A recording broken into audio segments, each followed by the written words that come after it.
to the management part and especially tocolysis.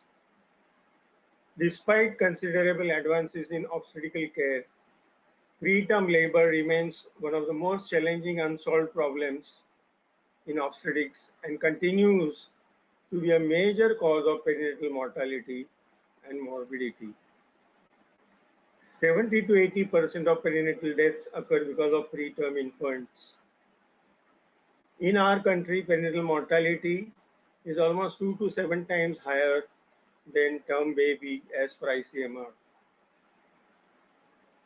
What I am going to cover today is epidemiology, pathophysiology, risk factor, diagnosis in short, and then in detail the management, especially tocolysis, all the tocolytic drugs, the dosage, adverse effects, clinical evidence, and then we will summarize.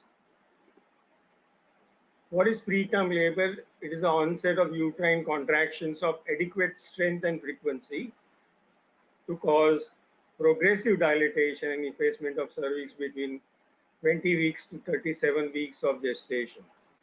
Mind you, in our country, it is still 20 weeks. Maybe if you go abroad and in USA and all, it is 24 weeks to 37 weeks. It is one of the leading causes of perinatal mortality and morbidity.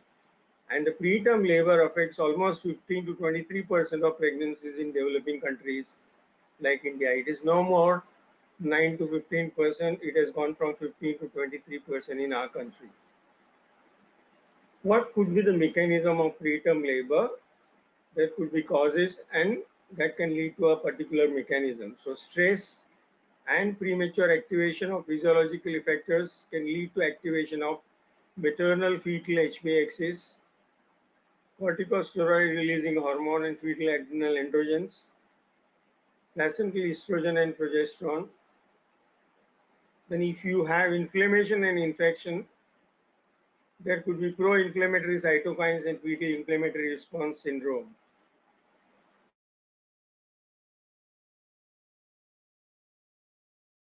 Physiological uterine distension is there is an increased gap junction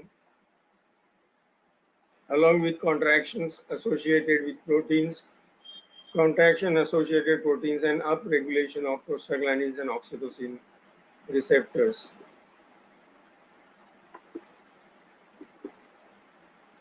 There are risk factors.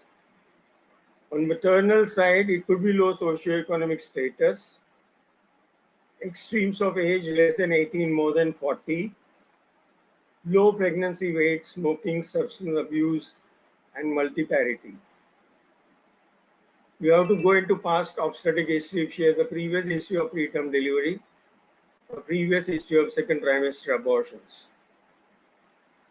Uterine factors include increased uterine volume in the form of either polyhydramnios or multipetal gestation. You can have uterine anomalies, you can have trauma and infection of the uterus. What are the signs and symptoms of preterm labor? Frequent contractions, more than 4 per hour. American College says either 8 per hour or more than 4 in 20 minutes. Cramping, pelvic pressure, excessive vaginal discharge, backache, low back pain, and non-specific symptoms. Coming to diagnosis, it is based on uterine contractions and vaginal examination. Regular contractions, at least 1 in 10 minutes, that are associated with effacement and or dilatation of the cervix.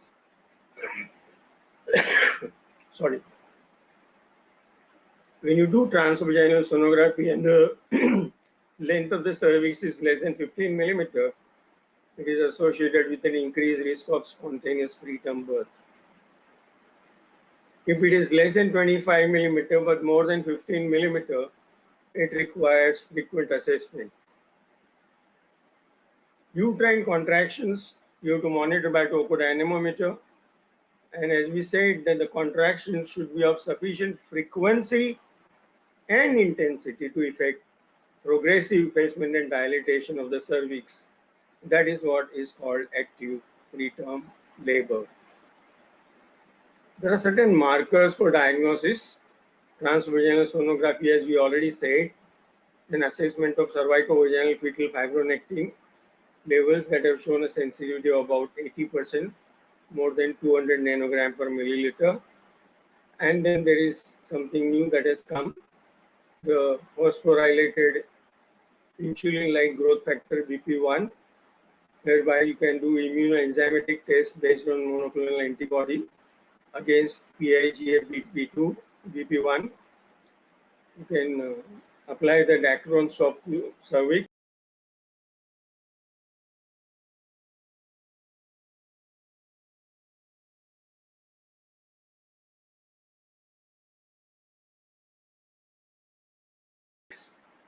Then the swab is dipped in a reaction buffer for almost 10 seconds and thrown off. Then the test strip is dipped in this buffer, removed, and the result is read. If you see only one line, it suggests negative result. That means she is not in preterm labor. The double lines are indicative of positive result. This test is very highly sensitive and specific, easy to do, and comparatively cheaper and faster. Now coming to the main problem, that is management of preterm labor. Obviously, if you diagnose clinically that the patient is in preterm labor, you have to admit her, your bed rest. It may not help, mind you. There is no need of giving head-low, etc. Monitor the uterine activity. See whether the membranes have ruptured or not. See whether she has vaginal bleeding. What is the presentation? What is the presenting part? What is the dilatation and effacement of the cervix? And what is the station of the presenting part? The specific management strategies that include intravenous tocolytic therapy. The decision is based on gestational age, cause of preterm labor, and absence of contraindications. Monitor the patient for adverse drug reactions. You can give corticosteroid therapy, betamethasone 12 milligram intramuscularly every 12 hours for 2 doses. Antibiotic therapy, if indicated, like erythromycin, and rest. Coming to the main issue that we all are facing in our practice is what is the place of tocolysis today in management of preterm labor. Remember, if there is past history of one preterm labor, the risk in second pregnancy increases to almost 17%.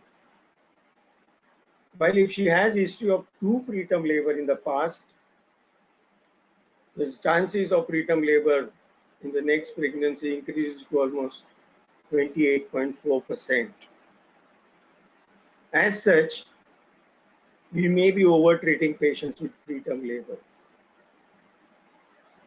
Only 20% of symptomatic patients actually deliver preterm. What is more important is that there is no ideal tocolytic agent available to us as of now. Remember, combined tocolytics are not to be used. They increase the side effects. Tocolytic therapy may offer some short-term benefits in the management of preterm labor. How? That it gives you time, it offers time, it buys time for you to administer corticosteroids to enhance pulmonary maturity and hence reduces the severity of fetal respiratory distress syndrome when the baby is born. It also reduces the risk of intraventricular hemorrhage and facilitates transfer of patient with fetus in utero to a tertiary care center.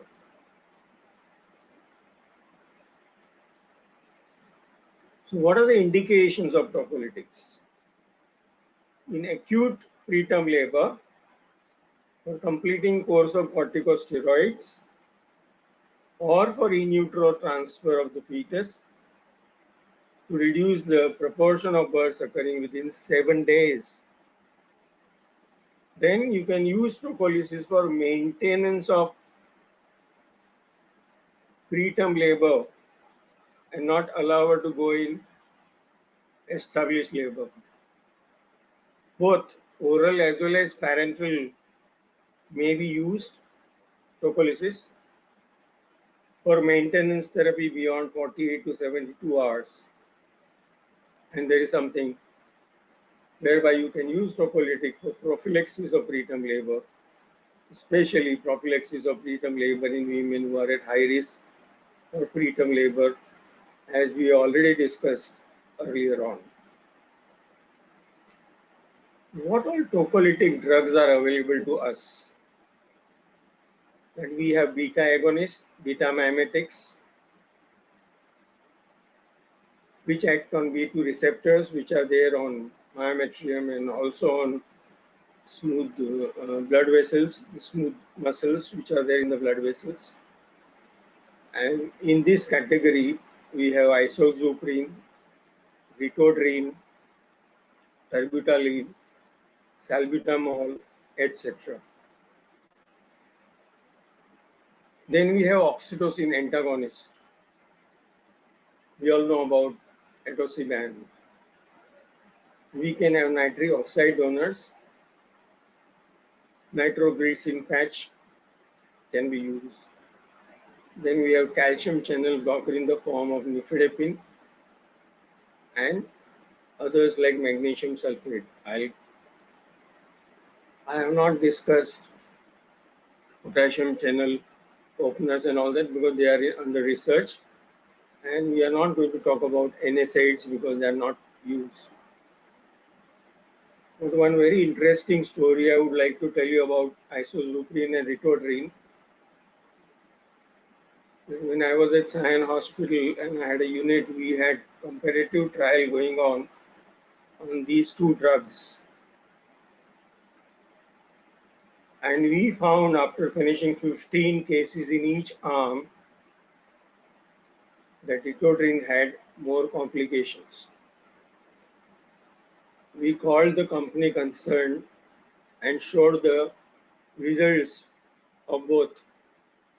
And the company advised us to stop the trial because the ritodrine had maximum number of severe complications. Let me tell you now that in the year 2003, US FDA stopped use of ritodrine because of many cases of pulmonary edema when ritodrine was given. So in USA it is not used, but it is still used in some other countries. Now coming to ritodrine itself, if you are using this particular drug, the dose is anywhere from 50 to 100 microgram per minute intravenously. Slowly increase it by 50 microgram per minute every 10 minutes till contraction cease or side effects develop. Do not cross the maximum dose level of 300 microgram per minute.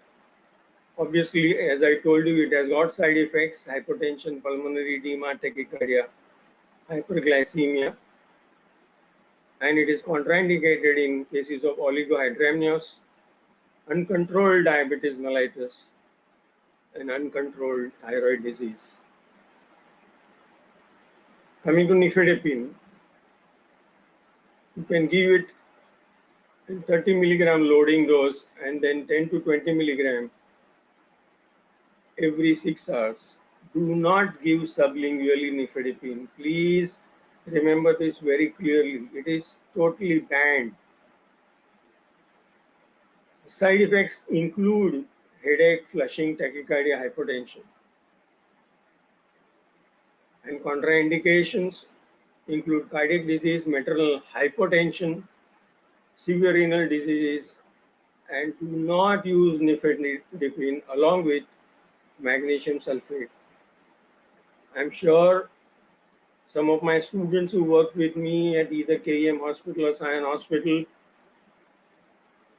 would recollect that many times combination of nifedipine and magnesium sulfate would result in adverse obstetric outcome. Then you can have nitroglycerin patch, nitric oxide donors, 10 milligram patch every 12 hours continuing until contraction cease up to about 48 hours. It is put on the abdomen, on the skin. The side effects include headache, flushing, hypotension, and contraindications includes also headache. We do not use indomethacin for preterm labor, so I will not go into details of it. But yes, magnesium sulfate. It can be used where you cannot use beta-mimetic drugs, like cases of hyperthyroidism, like cases of diabetes, uncontrolled diabetes, severe hypertension, where you cannot use beta-mimetics. You can use magnesium sulfate, though it is not practiced that commonly in our country for management of preterm labor. What are the dosage? The loading dose is 4 grams IV slowly bolus over 15 to 30 minutes, diluted with 100 cc saline. Maintenance dose is 1 gram to 2 grams per hour for 24 hours, depending on response of the patient. What are the side effects? Hypotension, hypothermia, cardiac and central nervous system repression. And the contraindications include hypercalcemia, hypermagnesemia, and hypersensitivity. Coming to atosiban. What are the dose? Initial dose is 6.75 milligram over 1 minute, followed by infusion of 18 to 24 milligram per hour for 3 hours, and then 6 to 6.5 milligram per hour for 45 hours. Totally, it is 48 hours dosage administration. Side effects include headache, allergic reaction, and nausea. And there are no contraindications. Please remember this. So coming to isoxazoline hydrochloride, it's a beta sympathomimetic, and it has been used most frequently to arrest preterm labor in our country. It was the first beta agonist used to arrest preterm labor. It's a potent vasodilator, and the Drug Controller General of India has given approval for use of this drug during pregnancy and for preterm labor. American College of Obstetrics and Gynecology recommends beta sympathomimetics as first-line treatment in management of preterm labor, along with other prophylactics. What is the dose? IV infusion. You have 4 ampoules, each 110 milligram. Put in 500 milliliter of 5% dextrose or ringer lactate. Start about 8 drops per minute. Increase by 8 drops every 15 minutes till the uterus becomes quiet. Do not go beyond 0.5 milligram per minute or 40 drops per minute. Monitor both pulse and blood pressure for tachycardia and hypotension, and the dose can be titrated as per the response of the patient and maintain when the uterus becomes quiescent with that particular dose. Then intramuscular injection of isoxazoline.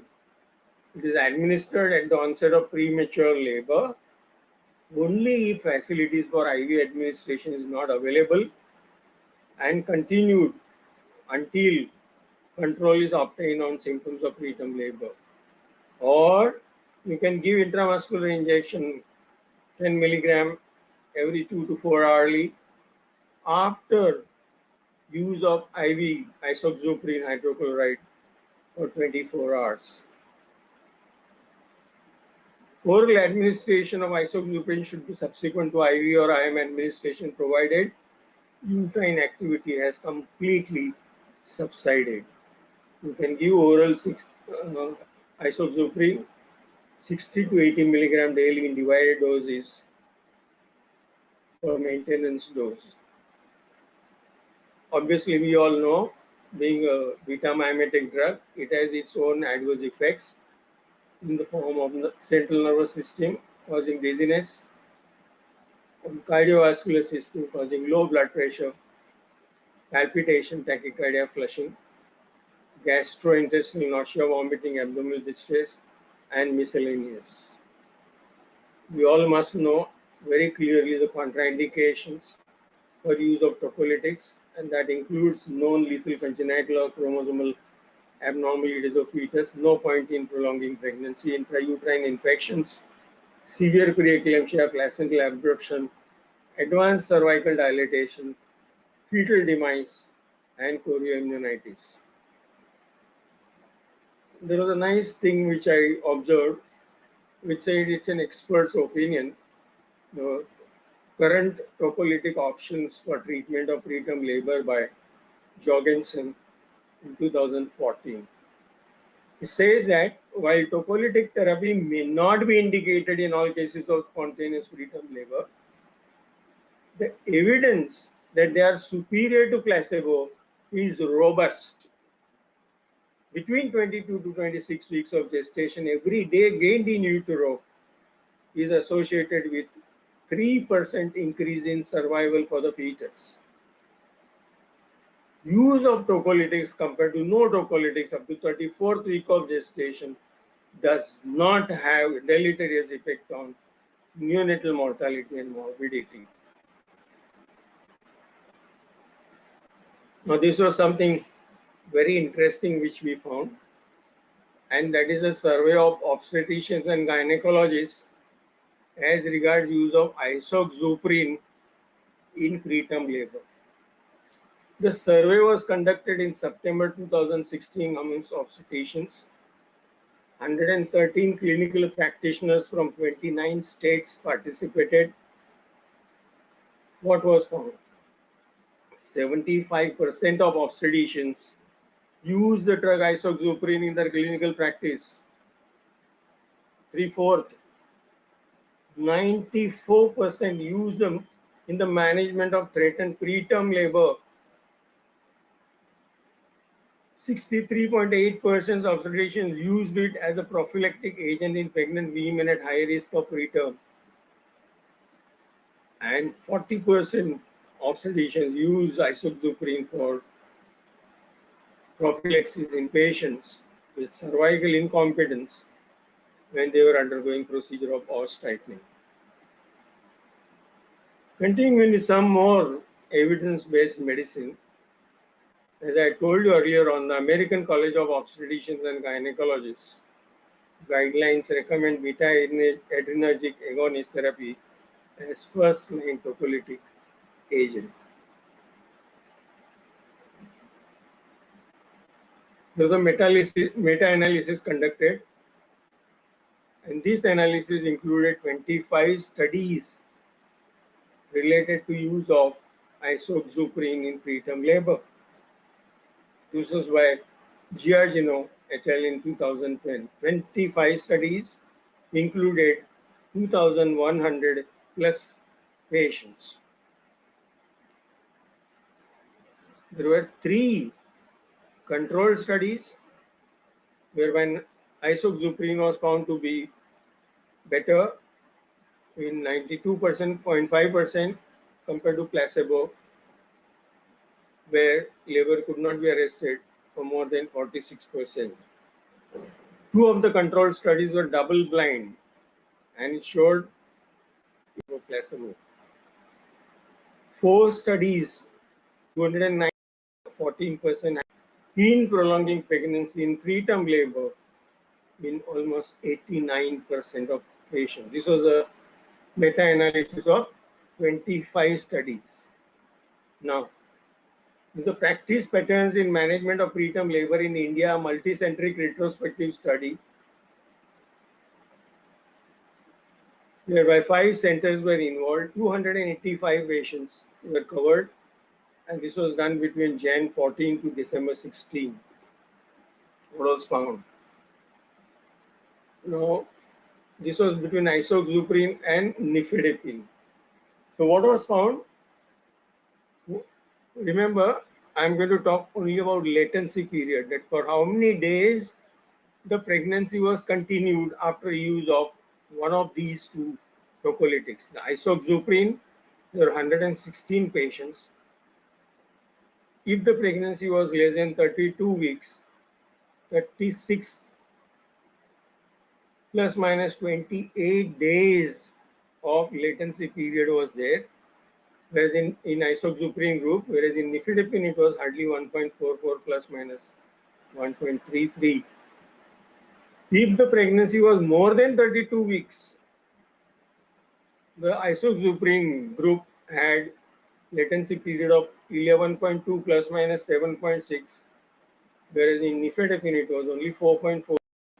Sorry, on NET, which was a prospective study done in preterm, all the page this safety, both first 24 hours of comparative study involving 50 patients. The objectives were to evaluate efficacy of isoxuprine hydrochloride injection during first 24 hours of therapy, evaluate the efficacy of isoxuprine hydrochloride during maintenance therapy for next 24 hours, and to assess the safety, both short-term as well as long-term, of isoxuprine hydrochloride in management of preterm labor. All these patients presented in preterm labor minutes, each last hydram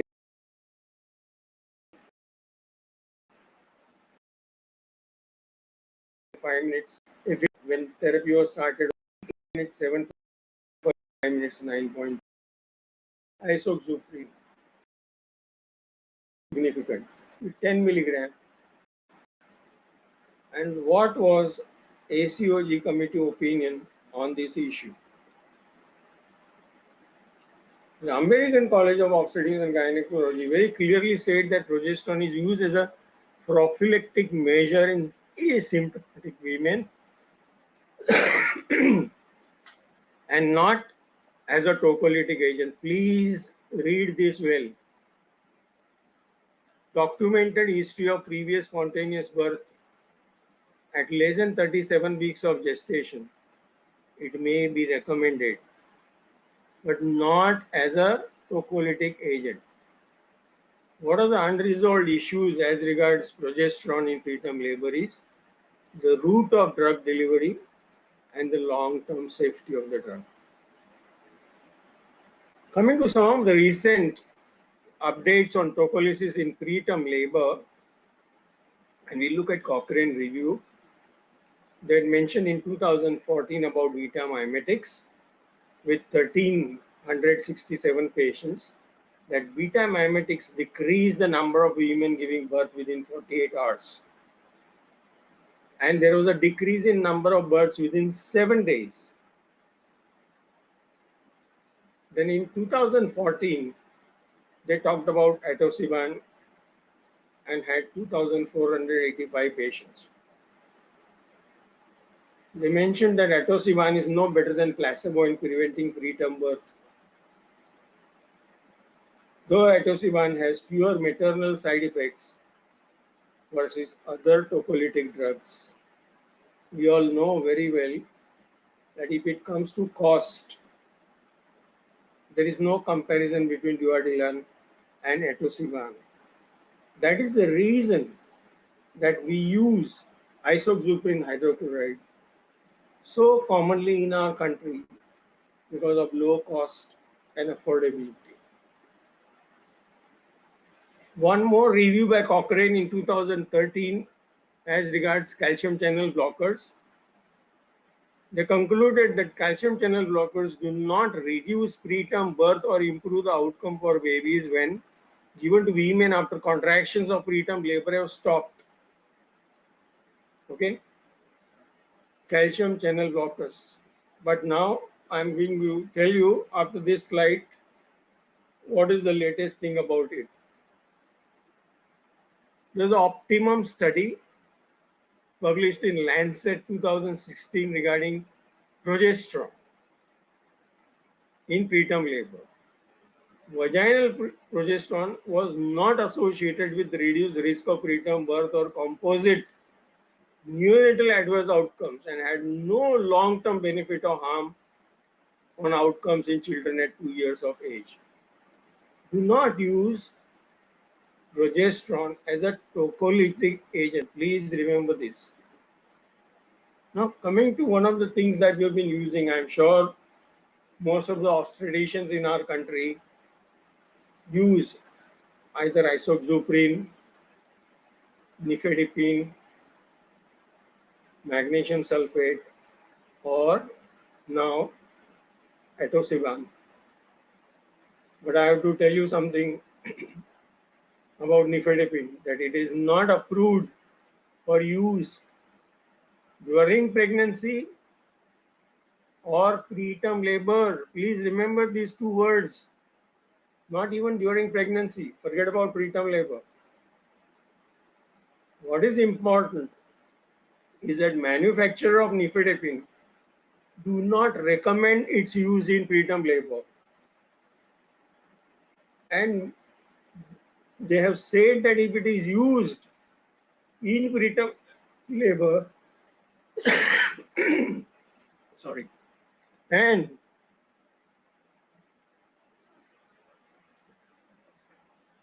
something goes wrong with either mother or the fetus, the responsibility will be of the user and not of the company.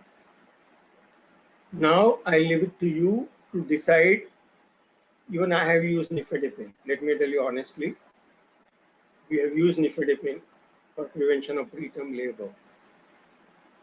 But this is the fact. Neither the drug controller has given nor any other FDA has given approval for use of nifedipine during pregnancy. What is the current practice in India and across the globe? Beta agonist agent isoxazoline and oxytocin receptor agonist atosiban are the only two drugs approved by Central Drug Standard Control Organization, CDSCO, Central Drug Standard Control Organization, for the management of preterm labor in India. It is one of the most widely used tocolytics in India, the beta receptor agonist. We all know that uterus is the best incubator at no extra cost. That uterus is the best transporter known to us. Short-term tocolysis is proved beyond doubt. There are n number of articles that will tell you use of tocolysis for arrest of preterm labor or short term. Basically, so that we can buy some time to give steroids and for the steroids to have its effect on the lungs.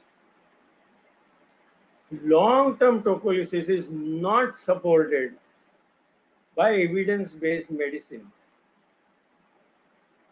More shocking part of this sentence comes now, is that still it is widely practiced.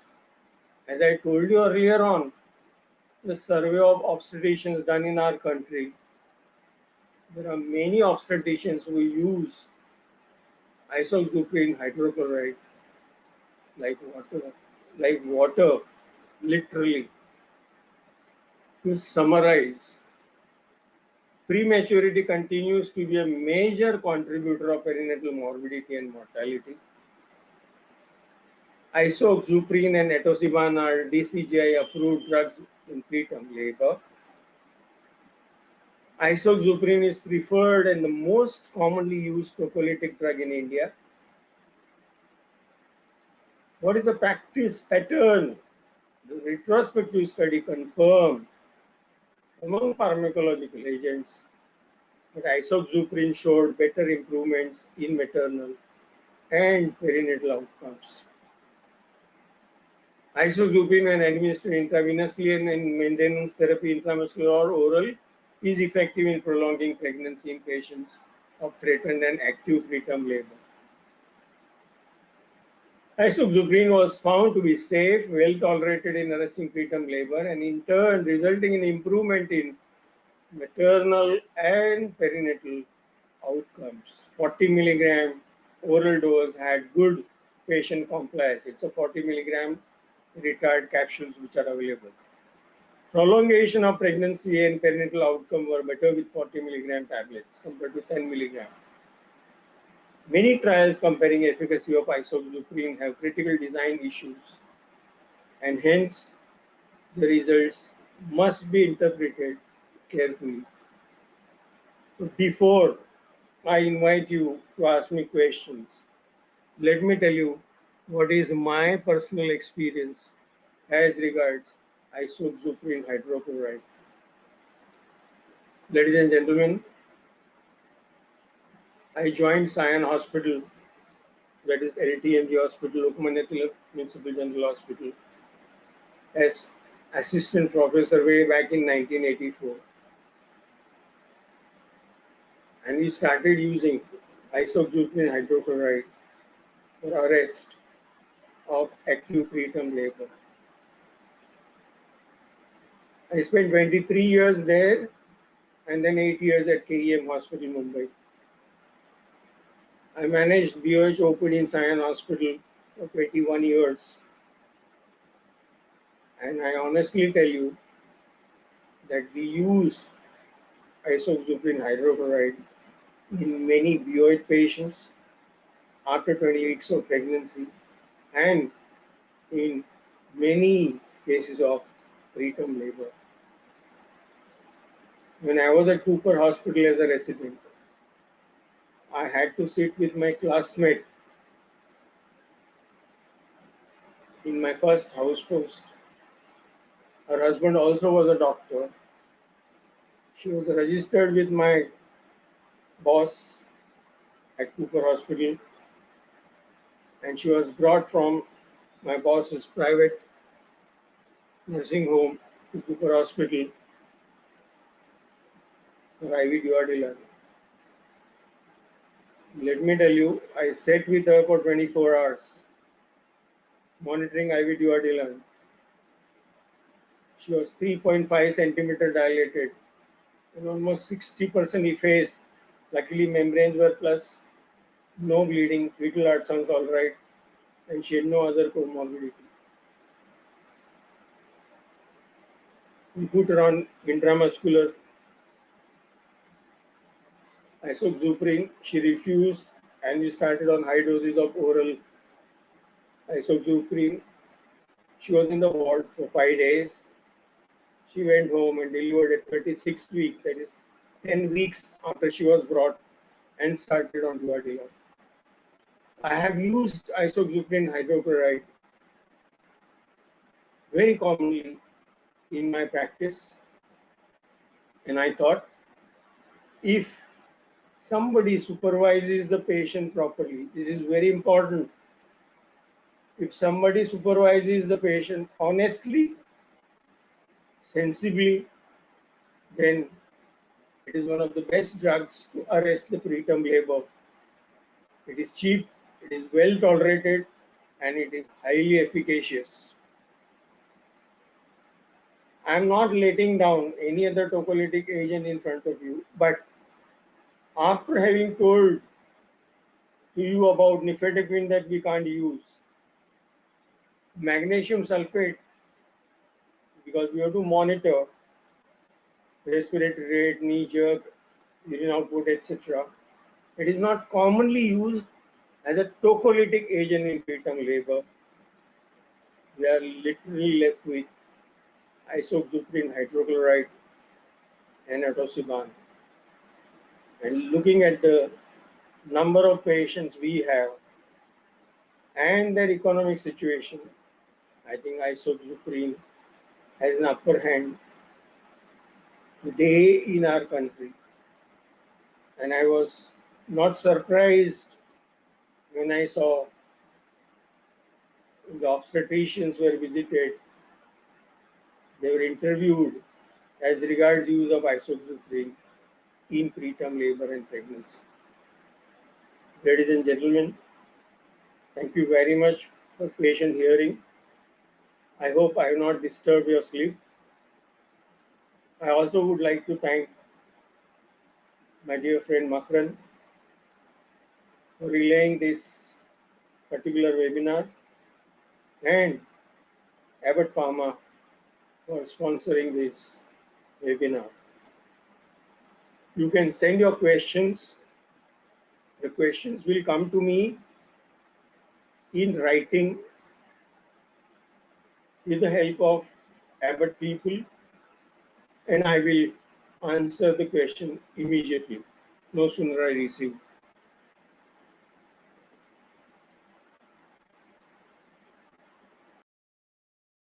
Okay, we already received many questions.